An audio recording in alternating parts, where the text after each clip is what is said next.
Did my final report on the Department of Defense's security in-depth and identity management, enterprise services and architecture. On September 16, 2013, Aaron Alexis, employee of the Experts Incorporated, a private information technology firm and a Navy contractor with a secret security clearance, shot and killed numerous U.S. Navy civilians and contractor employees, as well as wounded several others at the Washington Navy Yard. He had legitimate access to the Navy Yard as a result of his work as a contract employee and used valid billing pass to gain entry to the complex. Events like the 2013 Washington Naval Yard shooting and the 2010 WikiLeaks scandal sent a shiver through our national defense and governmental entities, forcing them to reevaluate their efforts and technologies. In response to these blows, our defense security Chuck Hagel launched an in-depth investigation. Hagel made 4 key recommendations in regards to the findings of the DoD's investigation. Implement a continuous evaluation, establish a Department of Defense Insider Threat Management and Analysis Center, or DITMAC, centralize authority, accountability, and programmatic integration under a single principal staff agent or assistant, and resource and expedite the deployment of the identity management enterprise services and architecture. The first recommendation was to implement a complex informational gathering system or continuous evaluation that will continuously vet current government employees against numerous governmental databases.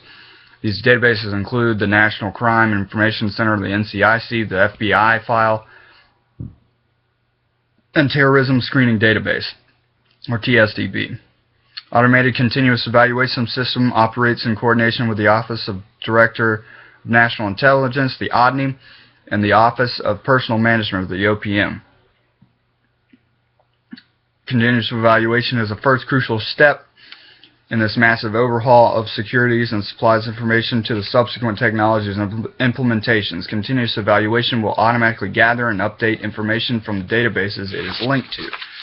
The DoD's next step was to implement the Insider Threat Management and Analysis Center, or DITMAC. DITMAC is the next step of the key recommendations. It assesses the information that the continuous evaluation gathers.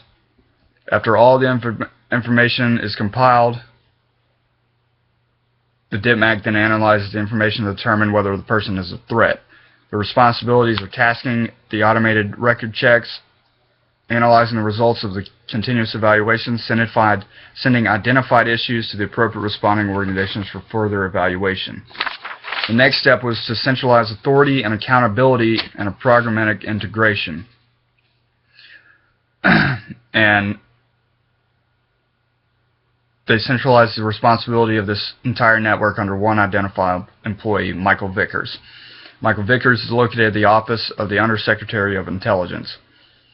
The purpose of appointing one scapegoat was not to place blame on one person if a mishap should occur, but to have one identified person or place in which all information regarding internal securities can be traced and assessed. The next action was to implement the DIAC, or the IMESA initiative. The IMESA is the final piece of the puzzle and is responsibility for connecting all the governmental entities and databases that the security infrastructure has to assess. And this is what the IMESA structure looks like. You have all the government new installations, existing installations, and the enterprises of the branches of government and military. There will be significant implications for people in regards to the IMESA initiative. Personnel will only notice these changes if they have top secret clearances and are accessing governmental facilities and don't require an escort. You need to bring your license ID, social security number, or basic issued CAC, which is a common access card. Anyone with a current arrest warrant in the NCIC system is barred from entry to any other government facilities. And this initiative will completely revolutionize the way that we use our enterprise architectures or working groups in the private sector. And thank you.